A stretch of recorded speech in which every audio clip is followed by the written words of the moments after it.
24절 말씀 우리 함께 다시 한번 보겠습니다.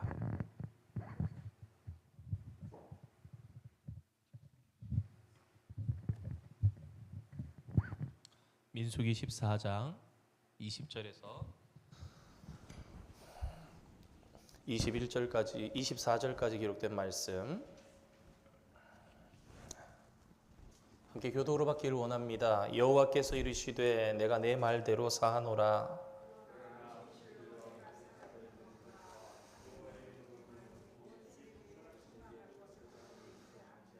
내 영광과 애굽과 광야에서 행한 내 이적을 보고서도 이같이 10번이나 나를 시험하고 내 목소리를 청종하지 아니한 그 사람들은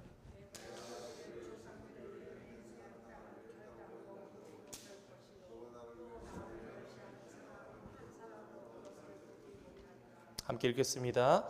그러나 내 종 갈렙은 그 마음이 그들과 달라서 나를 온전히 따랐은즉 그가 갔던 땅으로 내가 그를 인도하여 드리리니 그의 자손이 그 땅을 차지하리라. 아멘. 우리 첫 번째 그림 보겠습니다. 감사합니다.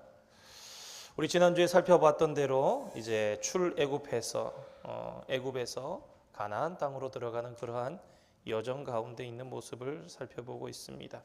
제일 위에 있는 이 이스라엘 백성들의 모습이죠. 이스라엘 백성들이 이제 고센 땅에서 출발해서 홍해로 건너고 신광야, 시내산 그리고 바란광야, 가데스바네아를 지나서 이 신광야와 신광야가 발음이 좀 다릅니다. 신광야, 진광야 이런데 하여튼 여러분 기억하시면 됩니다.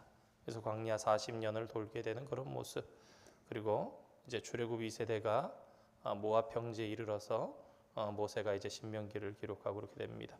요 지명들은 이제 이동했던 경로에 대한 지명으로 민수기 33장을 참고하시면 정리해 보시면은 도움이 될 수 있고 한두 가지 지명 정도는 찾기가 좀 어려울 수도 있고 그럴 수도 있습니다. 참고해 주시면은 되겠습니다.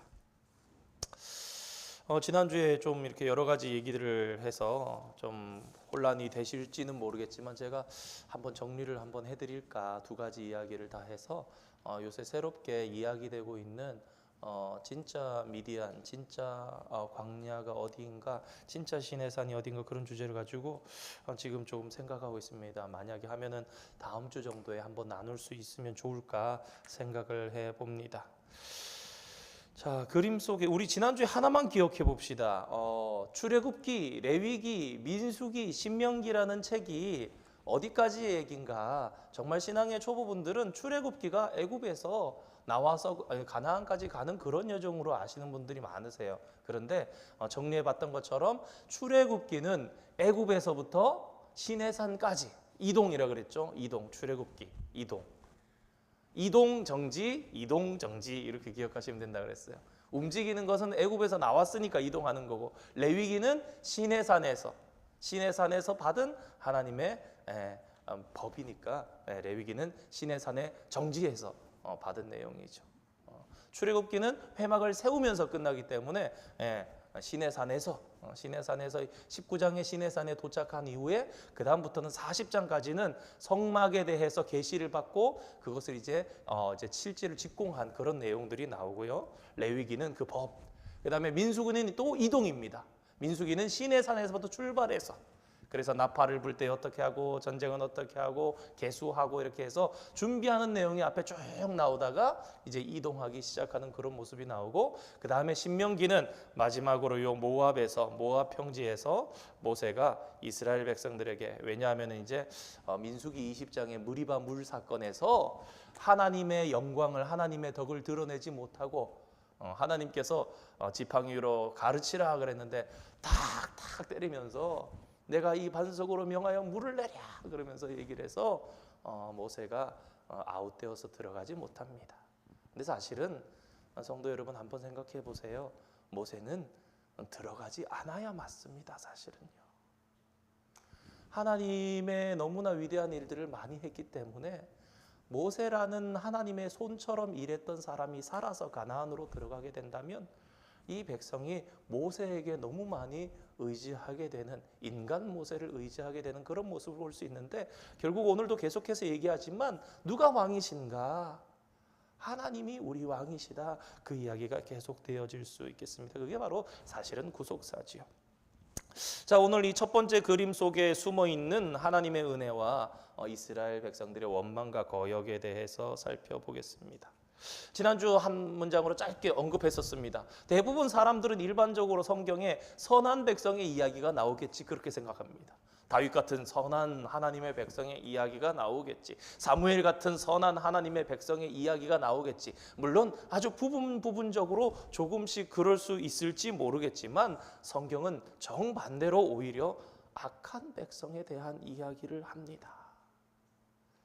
성경을 찾아보니까 이 모세오경 가운데 너희는 목이 곧은 백성이라, 목이 곧은 백성이라, 목이 곧은 백성이라 이 나오는 본문이 7번이나 나오더라고요. 완전수인 7번을 기록해 놓으신 뜻이 있을까 생각하면서 목이 곧은 백성. 그래서 성경에는 사실 오직 한 분 선한 주인공이 나오신데 그분은 하나님밖에 선한 분이 없더라. 그것이 됩니다. 자, 우리가 한번 살펴보겠습니다. 한번 그래도 이미지로 이렇게 띄워놓고 보면은 하나님께서 어떠한 은혜를 이스라엘 백성들에게 베푸셨는가, 은혜에 대해서 먼저 한번 생각해 봅시다. 자, 은혜는 어떤 은혜가 있었나? 이스라엘 백성들이 이 출애굽하면서 물론 10가지 재앙을 떠나서도 크게 뭐가 있을까요? 홍해를 가르고 건너셨죠. 홍해에 은혜가 있었다. 이 홍해를 건너갔던 이스라엘 백성들, 너희들이 오늘 본 애굽 군사들을 다시는 보지 아니하리라. 자, 두 번째로 또 뭐가 있을까요? 그림 가운데 있는데요. 여러분, 불기둥과 구름 기둥으로 하나님께서 인도하셨습니다. 구름과 불기둥이 이렇게 있습니다. 그리고 또 무엇이 있을까요? 이 광야 가운데 있을 때에 이스라엘 백성들이 만나를 40년 동안 먹었습니다. 그런 생각을 해봅니다. 광야에서 태어났던 이스라엘 백성들은 당연히 사람은 하늘에서 떨어지는 만나를 먹고 사는 거지 그렇게 생각하지 않았겠습니까? 어려서부터 양식 구하러 늘 자신들의 부모님은 그냥 나가서 거두어 오면 되니까. 그리고 또 어떤 은혜를 베푸셨습니까? 고기가 없다고 애굽에 있을 때는 고기가 막 옆에서 고기 먹었다고. 참 사람이 참 그렇습니다. 종이 노역을 하면서 벽돌 굽고 만들어내고 진흙이고 이러면서 고기 까마 옆에서 고기 얼마나 집어 먹었겠습니까? 눈치 보면서 바닥에 좀 떨어진 거 주워 먹거나 그랬을 텐데 말입니다. 하나님께서 매출하기를 엄청나게 허락해 주시죠. 그리고 또 어떤 은혜가 있을까요? 신명기 7장 8장에 보면 이런 말씀이 있습니다.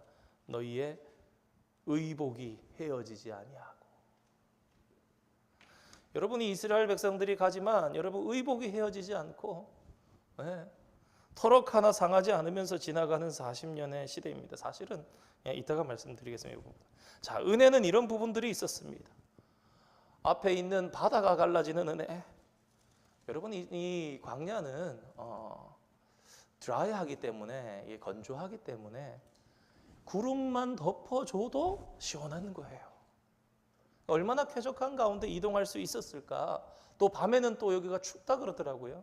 그래서 참 머리 좋은 일본 사람들이 사막에다가 난방기도 팔아먹는다는 얘기를 옛날부터 들었었는데, 이 불기둥이 이렇게 함께하는 가운데 이스라엘 백성들이 추위와 더위 가운데 상하지 않게 하시고 먹을 것을 해결하시고 의식주를 다 해결해 주신 거죠. 그러면서 지나왔습니다. 그러면 이스라엘 백성들의 삶은 어떠했나 한번 생각해 볼 필요가 있습니다. 이스라엘 백성들의 삶은요,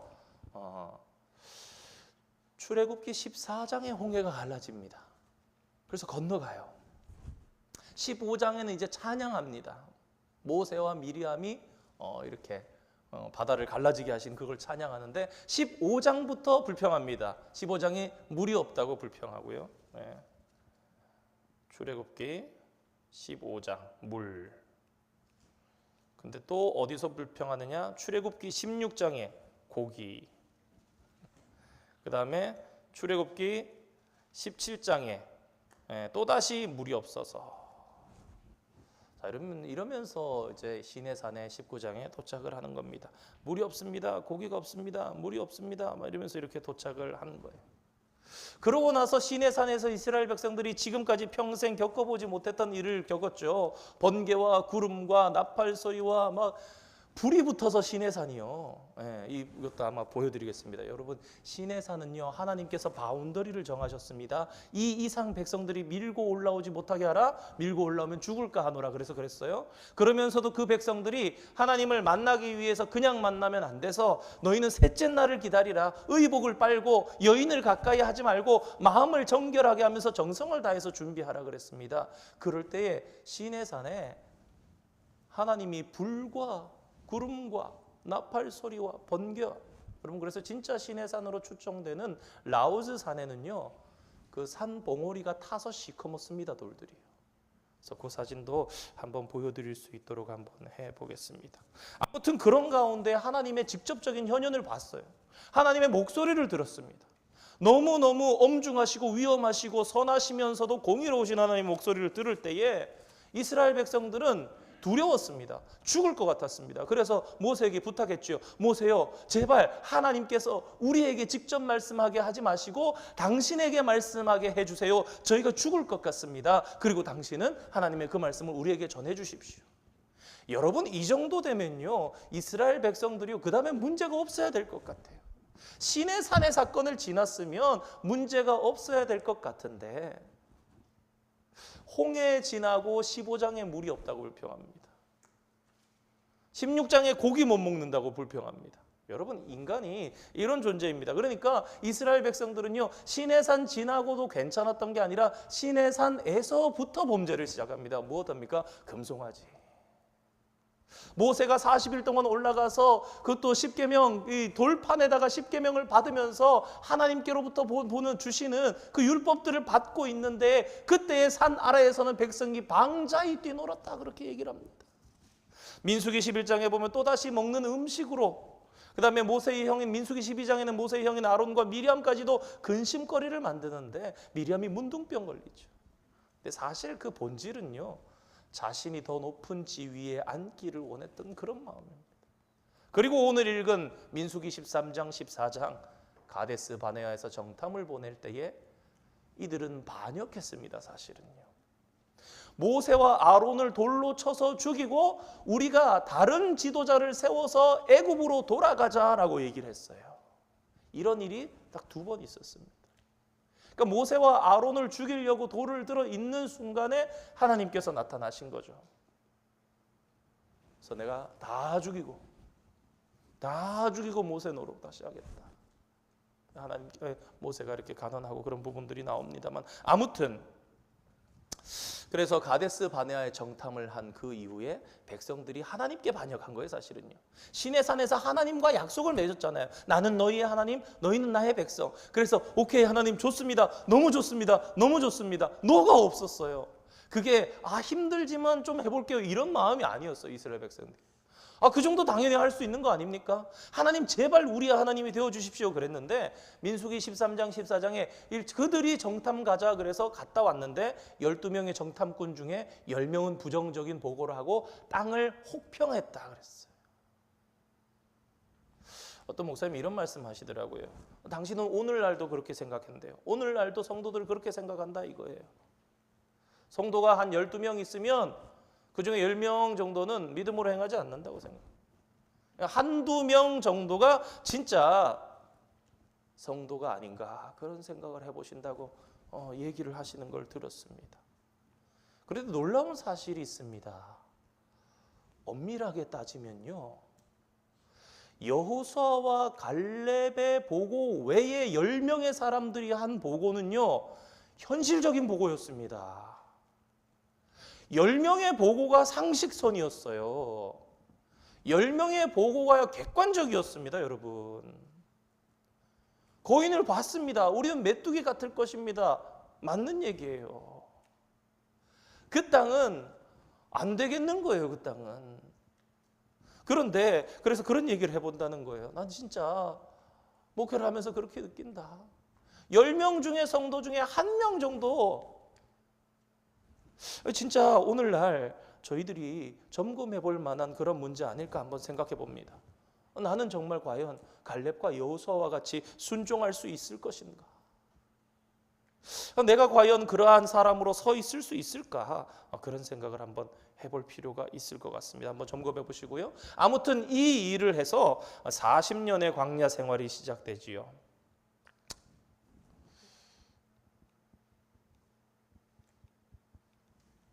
자, 우리가 여기서 착각하지 말아야 될 게 있습니다. 그래서 여기에 서클이 이렇게 돌고 있는데, 자, 하나님의 원래 계획이 우리 이스라엘은 오늘 애굽에서 출발해서 40년간 광야의 시간을 거친 뒤에 애굽에서 출발했으니까 가나안 땅에 들어간다, 그거였습니까? 아닙니다. 여러분, 만약에 이 위에 보이는 블레셋 해변길로 갔으면 여러분 이스라엘은 일주일 만에 가나안 땅에 들어갈 수 있었습니다. 만약에 이 검은 그림자처럼 보이는 이 블레셋 해변길로 간다면 일주일 만에 갈 수 있었습니다. 그런데 전쟁을 보면 돌이킬까 봐 그래서 하나님께서 배려하셔서 광야길로 돌리셨습니다. 여러분, 신명기 1장 2절 말씀에 이렇게 되어 있습니다. 시나산에서 가데스 바네아까지 10하루길이다. 실질적으로 천천히 진행을 한다 그래도 고센 땅에서부터 출발해서 가나안 땅까지 미디안 광야로 돌아가서 왕의 대로로 행해서 올라가서 요단강을 모압 땅에서 건너간다면 넉넉히 잡아서 한 달, 보편적으로 2, 3주면 도달할 수 있는 길입니다. 실제로 하나님께서는 이스라엘 백성들에게 많은 배려를 하셨어요. 엘림에 이르니 거기는 샘이 있고 나무가 있고 이스라엘의 장로 수대로, 이스라엘의 지파 수대로 12, 70. 여기서 하나님께서 한 달을 쉬게 하십니다. 여러분 한번 생각해 보세요. 지난 수개월 동안에 이스라엘 백성들이 그 애굽 땅에서 10가지 재앙이 있는 동안에 이런저런 우여곡절을 겪었어요. 그러면서 그들이 종으로 살면서 무언가 준비하거나 그렇게 될 시간이 없었던 거예요. 그래서 하나님께서는 엘림이라는 곳에서 야, 여기 마치 우리를 위해서 준비된 곳 같다. 우리의 지파의 수만큼 있네. 우리의 장로들의 수만큼 이렇게 나무와 샘들이 준비가 되어 있네. 물이 있는 곳에 편안하게 먹고 마시면서 그렇게 있은 다음에 또 전진시키시고 또 전진시키시고 부름기름과 불기둥을 통해서 그렇게 하셨습니다. 하나님께서 40년의 연단 시간이 필요해서 이스라엘 백성들 그렇지 않습니다. 여러분 한번 생각해 보세요. 사사기를 봐도 그렇고 여호수아를 봐도 그래요. 정복하면서도 충분히 훈련할 수 있어요. 굳이 광야에서 돌면서 그렇게 하실 것이 하나님의 계획이 아니었는데 이스라엘 백성들이 거역함으로 반역함으로 그렇게 됐구나라는 것을 우리는 기억해야 됩니다. 아무튼 그러고 나서도 엊그저께 또 어제 새벽에 또 우리 원 목사님 말씀하셨지만 더 큰 아비람, 다단, 고라의 반역, 땅이 갈라져서 불이 나와서 250명 삼키고 연병으로 14,700명이 죽고 그런 일이 있습니다. 민수기 20장에 다시 물이 없어서 민수기 21장에 길이 힘들어서 그래서 놋뱀을 만들어서 그 불뱀 때문에 그럴 때 놋뱀 만들었어. 민수기 25장에서는 그 모압 여인들과 음행에 빠졌어. 여러분 사실 이 음행과 우상은 같이 있는 겁니다. 이 고스비란 여자와 이렇게 빠졌던 그 음행은 사실은요 우상이 같이 있는 겁니다. 자, 우리 출애굽을 한번 정리해 보도록 하겠습니다. 이러한 이스라엘 백성들이 광야 여정을 통해서 우리에게 두 가지 사실을 알려줍니다. 무엇을 알려주는 것? 첫 번째, 백성들은 불평했다. 두 번째, 하나님께서는 오래 참으셨다. 물이 없습니다. 주시고 고기가 없습니다. 주시고 가르치시고 처음부터 하나님께서 광야의 길을 생각하신 게 아니라 목이 곧은 백성이라 하고 해줘도 그래서 우리가 민수기를 정리할 때 그런 말씀 드렸었지요. 끝없는 거역과 그럼에도 불구하고 이어지는 하나님의 사랑. 하나님께서는 또 부르시고 하나님께서 또 부르시고. 그래서 다시 말씀드리지만 사도 바울이 얘기했던 것처럼 같은 말이 너희에게 쉽고 은혜롭고, 자, 그래서 죄 심판 은혜가 광야 생활에서도 계속되었구나, 그것을 생각해 볼 수 있겠습니다. 금송아지 사건이 있었지만, 죽이고 모세로부터 시작할 수 있었지만 하나님께서 은혜를 베푸시고, 가데스 바네의 반역이 있었지만 하나님께서 그래도 그 세대를 불쌍히 여기셔서 출애굽 2세대로 가나안 땅을 차지하게 하시는 그런 모습을 보게 됩니다. 우리 두 번째 그림으로 한번 넘어가 보겠습니다. 자, 그림을 보시니까 이렇게 사람이 딱 보이죠? 자, 이 사람은 누구일까요? 자, 이 두 번째 그림은 여호수아 성경입니다. 우리가 앞선 첫 번째 그림을 통해서 출애굽기, 레위기, 민수기, 신명기까지 정리해보고 이 두 번째 그림으로는 여호수아를 정리해봅니다. 그래서 이 사람이 여호수아를 그린 거래요. 자, 그의 손에 뭐가 잡혀 있죠? 나팔이 잡혀 있습니다. 양각 나팔 그러죠. 양의 뿔로. 실제로 보면 이렇게 양뿔이 짧은 것도 있고 이렇게 길게 된 것들도 있는데, 이 소리가 꼭 트럼펫 부는 것 같이 불면은 소리가 나더라고요. 자, 여호수아서는 이스라엘 백성들이 가나안 땅에 들어가게 된 것을 얘기합니다. 많은 사람들이 여호수아서 하면은 전쟁에 관한 책이다라고 생각할 수 있습니다. 그렇게 얘기합니다. 그런데 구속사적인 관점에서 본다면 여호수아 책은 전쟁에 관한 책이 아닙니다. 우리 왼쪽 편에 정리를 제가 좀 해놨는데, 자, 보십시다. 첫 번째 전쟁, 두 번째 전쟁, 세 번째 전쟁 이렇게 되어 있는데, 여러분 첫 번째 전쟁이 6장, 7장, 8장이에요. 두 번째 전쟁이 여호수아 10장이에요. 세 번째 전쟁이 여호수아 11장입니다. 여호수아는요, 총 24장으로 구성되어 있는 책이에요. 여호수아 전체가요. 근데 여호수아가 전쟁에 관한 책이면 실질적으로 전쟁한 내용은 이렇게 5장밖에 안 나와요. 우리가 잘 아는 것처럼 6장의 여리고 전쟁, 이 중부 전쟁입니다. 7장에 아이성 갔다가 아간의 죄 때문에 안 되고, 8장에 다시 온 이스라엘 백성들이 가서 되고, 10장은 남부 전쟁입니다. 여러분 잘 아시는 것처럼 기브온 거민들이 속여가지고 화친을 맺고 그렇게 있을 때에 예루살렘을 중심으로 했던 아도니세덱 왕이 5개 나라에 연맹을 해서 밀어붙일 때에 이스라엘 백성들이 하나님의 힘을 입어서 가서 전쟁을 해서 이기죠. 이때 사건이 태양아 멈추어라, 달아 너는 아열론 골짜기 위에 머물러 있으라, 그런 얘기입니다. 그리고 세 번째 전쟁이 이제 하소를 중심으로 해서 이 북부 전쟁이죠. 하소를 중심으로 해서 북부의 하솔 왕이 중심으로 해서 메롬 호숫가에다가 모래와 같이 많이 모였을 때 이스라엘 백성들이 밤새도록 여기서부터 걸어 올라가 가지고 이기는 그런 사건이 일어나죠. 자, 여호수아에서 여러분 방금 말씀드린 것처럼 전쟁에 대한 것은 5장밖에 되지 않습니다. 그러면 그 핵심은 전쟁이 아닙니다. 1장에서 5장까지만 해도 여러분 5장이에요. 6장부터 전쟁 시작인데 1장에서 5장까지 무슨 내용입니까? 전쟁을 준비합니다. 여러분 전쟁을 준비하는 장이 이 전쟁하는 내용만큼 많아요. 뭘 준비합니까? 하나님의 전쟁을 준비하죠. 준비하는 내용이 다릅니다. 준비하는 내용이 완전히 내용 자체가 달라요. 뭐 합니까? 요단강 건너는데 때도 아주 잘 맞춥니다. 범람하는 시기, 범람하는 때에 사람 빠져 죽게 건너는 그러한, 건너자마자 뭐 합니까? 야, 돌 들고 와서 쌓아. 그리고 길갈에 돌 쌓고, 여기로 평지에서 뭐 합니까? 할례하고, 적진으로 완전히 둘러싸이고 뒤에는 이제 요단강이 다시 합쳐져서 흐르는데 적진 한중간에서 할례하고는 일주일 동안 남자들이 다 아파가지고 누워있고, 하나님께서 무엇 시키십니까? 야, 너희들은 내 백성이야. 야, 이 전쟁은 내 전쟁이야. 두 가지를 가르치시죠. 준비, 너희들이 준비하는 것은 영적으로 준비가 돼야 돼. 여리고성의 전쟁도 그런 거 아닙니까? 전쟁 자체가 다르지 않습니까? 무엇으로 무장합니까? 그들이 하나님으로 무장하는 거예요. 1세대가 출애굽 1세대가 홍해를 지나면서 세례를 받은 것처럼 출애굽 2세대는 요단강을 건너면서 세례를 받는 거예요. 그리고 할례를 받고, 여러분 모든 게 신앙에 초점이 맞춰져 있는 거예요. 군사적인 전략 그런 거 거의 다 생략되어 있습니다. 신앙의 부분이 중요하게 다뤄집니다. 신앙으로 싸우고 하나님 함께 하시면 이겼다 그런 얘기를 합니다. 그래서 그런지 여러분 보시면요, 중심에 이 이스라엘 전쟁의 중심에 무엇이 있는가?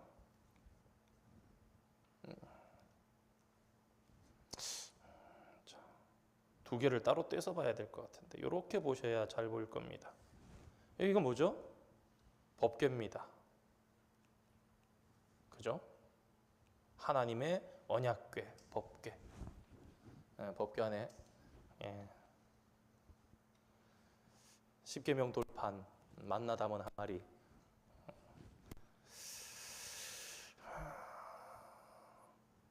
하나님의 법궤가 중간에 있는 게 무슨 얘기하느냐? 이 전쟁의 주인이 누구신가? 이 전쟁은 하나님의 전쟁이다. 이스라엘이 일반적인 전쟁 치르지 않았습니다. 이게 또 잘 상징하는 게 뭐냐? 한 가지 그림 더 있는 거. 여러분이 중간에 약간 이상한 거 있죠? 이거 뭐처럼 보이십니까? 칼입니다. 여러분 이 칼 여호수아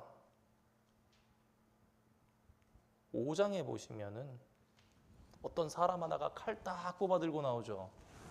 지금 1장에서 5장까지는 전쟁이 시작되기 전이잖아요. 딱 나옵니다. 그러니까 여호수아가 긴장하면서 이스라엘과 딱 이래서 긴장한 다음에 너는 누구며 어디로부터 오느냐 그러니까 나는 여호와의 군대 장관으로 지금 왔노라 그럽니다. 지금 5장이 뭐예요? 6장부터 전쟁을 시작할 건데 여호와의 군대 장관이 칼을 들고 딱 서 있는 게 나온 거예요.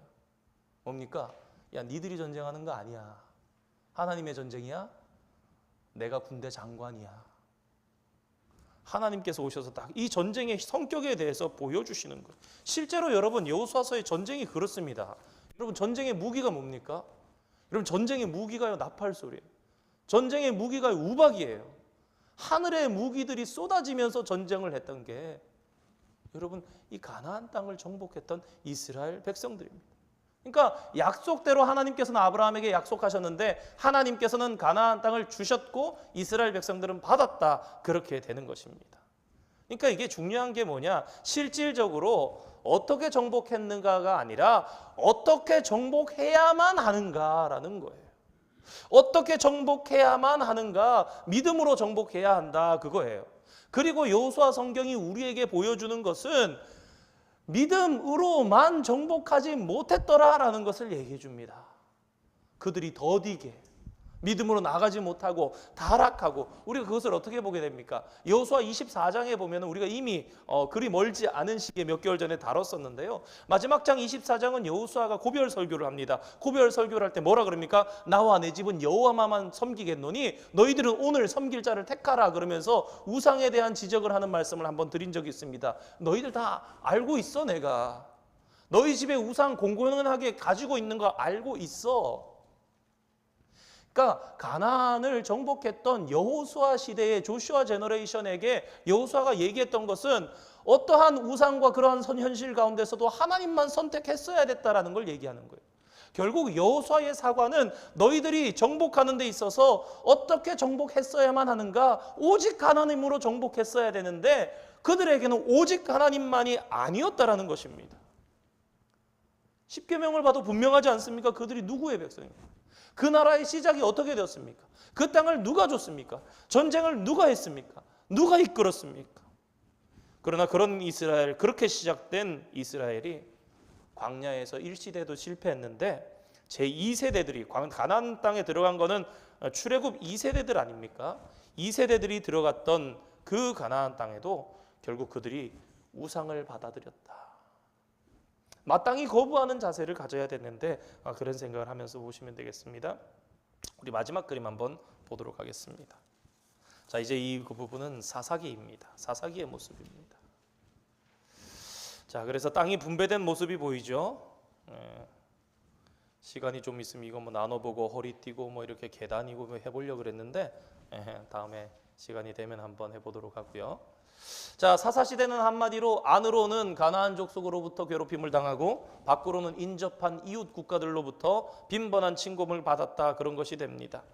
잘 보시면은 암몬 족속이 들어오고 미디안 족속, 아말렉 족속이 들어오고 가나안 족속이 여기서 들어오고 모압 족속이 아래에서 치고 구산 리사다임이 이 메소포타미아 사람도 있습니다만은 메소포타미아의 구산 리사다임이 메소포타미아 그러니까 두 강 사이에 그러니까 바벨론, 페르시아 뭐 이런 쪽 그쪽이 되겠습니다. 전에 한번 새벽에 한번 조금 더 자세히 말씀드렸었는데 간략하게 넘어가겠습니다. 근데 여러분 보세요. 눈에 가시 같은 이웃입니다. 근데 잘 보시면요. 이 민족들이요. 모압, 암몬, 미디안, 아말렉 누굽니까? 제가 이거 준비하다가 문득 생각이 들었어요. 아브라함의 불순종이었구나. 아브라함이 롯을 안 데려왔으면 모압, 암몬 없었죠. 아브라함이 후처를 안 뒀으면, 아브라함이 이스마엘을 생산하지 않았으면, 아브라함이 믿음 없이 행하지 않았으면 이 사람들이 나지 않았을 거란 말이에요. 그리고 또한 사사기는 이런 얘기를 합니다. 왜 이러한 공격이 일어나게 되었는가? 여러분, 이스라엘의 국력이 약해서 나타난 것이 아닙니다. 성경이 뭐라 그럽니까? 하나님을 버리고 타락하니 하나님께서 그들을 이방인의 손에 넘기시니라. 구산 리사다임의 손에 넘기시니라. 암몬 족속에게 넘기시니라. 미디안에게 넘기시니라. 바알 우상을 숭배하니까 하나님께서 이스라엘을 그들의 손에 넘기셨다. 여러분, 사사기는 뭐 옛날에 판관기다 그래서 얘기를 합니다만 사실 사사를 통해서 통치하신 것은 하나님께서 왕을 세우시지 않으려는 의지가 있는 것을 보여주시는 거예요. 여러분, 하나님께서는요 다윗 왕으로 사울 왕으로 왕정으로 넘어가려는 플랜을 가지시고 아직은 미비하지만 임시적으로 이렇게 갈 거야 라는 생각, 그런 계획 없었습니다. 하나님의 원래 계획은 왕이 없습니다. 하나님께서 원래 선한 인간이 하나님의 형상을 닮아 살아가는 그 계획에는 하나님께 순종만 했다면 왕이 없는 거예요. 근데 사사기가 말하는 원래 그러면 사람은 왕이 될 수 없다라는 것이죠. 하나님께서 다스리신다. 그런데 무엇이 문제인가? 우상을 섬겼다라는 것이죠. 정리해 보면 이렇습니다. 위에 이 부분이 바알과 아세라를 섬기는 이스라엘 백성들이 됩니다. 이제 바알의 부분. 자, 여기 밑에 보면 이스라엘 사람이 이렇게 보이는데 무엇을 가지고 있나 보니까 이 농사하는 농기구를 이렇게 들고 일하는 모습이 보이죠. 이스라엘이 바알 앞에 농사를 짓습니다. 이스라엘 백성들이 이제 가나안 땅에 들어와서 삽니다. 하나님은 광야의 신이에요. 하나님은 산의 신이에요. 농사를 모르고 바알은 농사를 주관하는 신이고 풍요하게 한다. 그래서 사사기를 통해서 볼 수 있는 내용도 이스라엘이 행한 일은 죄밖에 없다. 그리고 오직 하나님만 선하시다. 하나님만 선한 주인공이 되신다는 것입니다. 그러니까 광야 이야기도, 출애굽 1세대 이야기도, 출애굽 2세대 이야기도, 사사시대 이야기도 모든 것이 결국은 죄요, 심판이요, 은혜라는 것이 계속해서 사이클이 돌아가는 것을 생각해 보게 되겠습니다. 정리해 보도록 하겠습니다. 사랑하는 성도 여러분, 이스라엘 백성들은요 특별히 목이 곱고 교만한 백성이 아닙니다. 지난주에 말씀드린 것처럼 성경은 의인은 하나도 없나니, 의인은 없나니 하나도 없다 말씀하십니다. 성경 말씀이 우리에게 깨닫게 하는 것은 이것입니다. 너희들이 말씀 속에 인간의 역사를 보고 인간으로는 가능성이 없다라는 것을 깨달으라. 그들은 너와 다른 존재가 아니라 오늘을 살아가는 너의 모습이란다. 끝없이 거역하는 모습이 오늘 나입니다. 그래서 그것을 통해서 지혜를 얻어서 어떠한 삶을 살라 그러는가? 오직 순종하는 삶을 살아라. 오늘 말씀을 정리해 보면서 그런 생각을 합니다. 완전한 순종이 얼마나 중요한가. 여러분, 조금만 남겨둬도 옆에 가시가 되고 올무가 되는 것. 조그만 불순종이 내 후손들의 엄청나게 대적들이 되어서 아말렉으로, 미디안으로, 모압으로, 암몬으로 남아서 가시같이, 올무같이. 신발 안에 가시 하나 들어가면 얼마나 따갑습니까? 얼마나 불편합니까? 걸음이 제대로 안 걸어집니다. 그걸 빼야지 걸어집니다. 또 오늘 말씀은 우리의 정체성을 보여줍니다. 우리는 누구인가? 너희는 시작도 마침도 하나님의 백성이다. 어떠한 외적인 것도 심지어 나 자신조차도 나의 주인이 되어서는 안 된다 말씀합니다. 그래서 우리는 정말 조금이라도 순종하지 않는 것들 남겨놓지 않고 실수하지 않는 주의 백성 되었으면 좋겠습니다. 마지막으로 하나만 더 생각했으면 좋겠습니다. 왜 이스라엘을 공동체로 만드셨을까? 왜 성도는 혼자 신앙생활을 하는 것이 아니라 교회 공동체로 신앙생활을 하는가? 여러분, 함께 거룩하라는 것입니다. 이스라엘 백성들에게 명하죠. 너희는 그러한 악을 끊어내라. 교회 생활을 하다 보면 혼자가 아니라서 얼마나 감사한지, 새벽에 기도해 보면 혼자 기도하는 게 아니라서 얼마나 감사한지 몰라요. 정말 꺼져가는 등불같이 그럴지라도 우리가 혼자가 아니라서 얼마나 감사한지, 그래서 우리가 반드시 신앙생활을 하면서 해야 되는 것이 있습니다. 여러분, 동력자가 얼마나 중요한지 모릅니다. 생각해 보니까 청년들도 중고등부 학생들도 그런 것을 가지고 있는 건강한 신앙생활들을 봐요.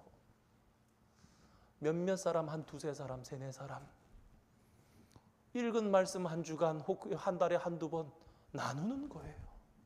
구역 모임이 있어도, 스몰 그룹이 있어도 나와 함께 깊어질 수 있는 이 사람, 여러분, 우리 주변에요, 좋은 말만 해주는 사람, 내 코드 맞춰주는 사람과만 교제해서는 안 됩니다. 우리가 교회 안에 그럴 때가 많아요. 우리는 그냥 교회니까 좋은 말 해주고 그래도 잘 될 거라 해주고 그냥 기도해 줄게 이렇게 두루뭉술하게 얘기하지만, 사실은 교회 안에 우리가 정말 우리가 있어야 하는 것은 우리가 어려울 때, 힘들 때 함께 말씀으로 점검하고 함께 기도하고 함께 협력해 줄 수 있는 그런 사람이 한두 사람은 꼭 있어야 된다는 거예요. 그래서 때로는 군소리도 해주고, 야, 내가 또 널 봐왔는데 우리 그런 신앙으로 살았던 거 아니잖아. 동력자와 교제하며 큐티를 공유하며 삶을 공유하며 때로 어려운 문제들을 내가면서 함께 거룩에 물들어갈 수 있도록, 함께 거룩한 공동체가 되어갈 수 있도록 그런 사람이 되어야 되겠다, 그런 생각을 해봅니다. 그래서 두 가지 기억하셨으면 좋겠습니다. 참 온전한 순종으로 나아가자. 우리의 연약함을 알고 온전한 순종으로 나가자. 우리의 연약함을 알고 정말 우리에게 꼭 필요한 믿음의 동력자들을 만들어가자. 여러분, 꼭 나보다 괜찮은 한두 사람을 꼭 잡으시고요, 그러면서 나보다 좀 연약한 것 같은 한두 사람 꼭 붙잡으셔서 같이 교제하시고 같이 기도하시고 나누실 수 있는, 꼭 그렇게 그룹으로 모이지 않아도 됩니다. 한두 사람 이렇게 하셔서 하시고 또 한두 사람 모둠하시면서 함께 그러면서 서로 세워갈 수 있는 저희들 되었으면 좋겠습니다. 우리 찬양 하나 하고 기도하도록 하겠습니다.